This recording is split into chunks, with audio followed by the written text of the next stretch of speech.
Now, when your children are very young and they're before proper swimming lesson age, you can do an awful lot at home. Okay, so here we are. We've got the bath, we filled the bath up.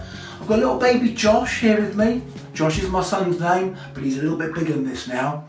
Okay, and these are practices you can do from when they're a baby all the way through to sort of ages 3 or 4, where they can still fit in the bath and have a great time. I did these practices with my kids, and it's great to get them used to water on their face and splashing about.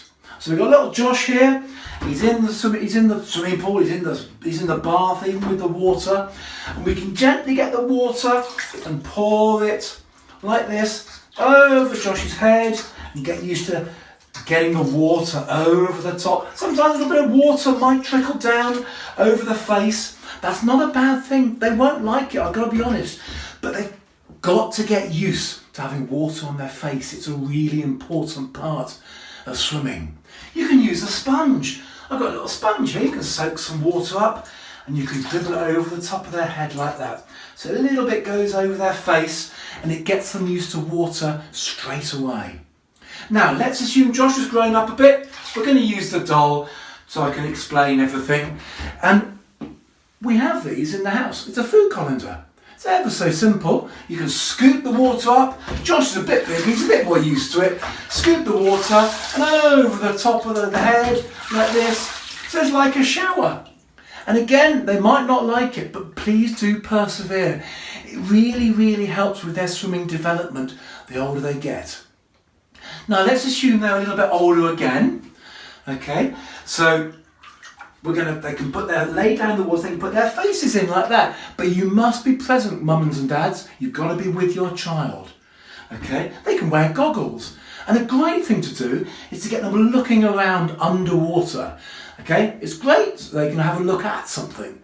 What do we have at home? We have coins. Very simple, easy things that sink.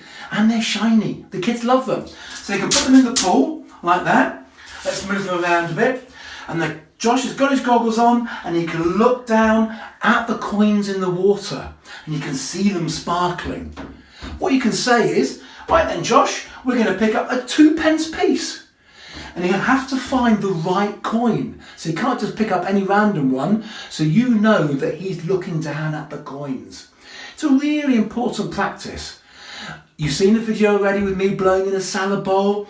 Get your child to lay face down in the swimming pool. So in the bath even. We'll do it in the pool as well. But in the bath, blowing bubbles.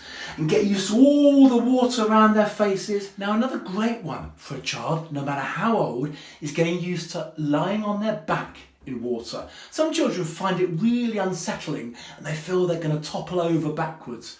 But if you can do it from when they're a baby, or a little bit older, it's a great thing to get them used to doing it. Laying on their back in the bath like this, looking up at the ceiling, and it's really important that the water tickles their ears. It can be a very odd sensation, but you've got to try and get them used to the water tickling their ears. The water will come back out again, okay, but they've got to get used to that position, looking up. And the older they get, you can fill the bath up a little higher, so they get used to floating in the bath, laying on their back. Very important, ears being tickled by the water or ears in the water. And that will really help them get used to being in a swimming pool and laying on their backs, which will help their backstroke development.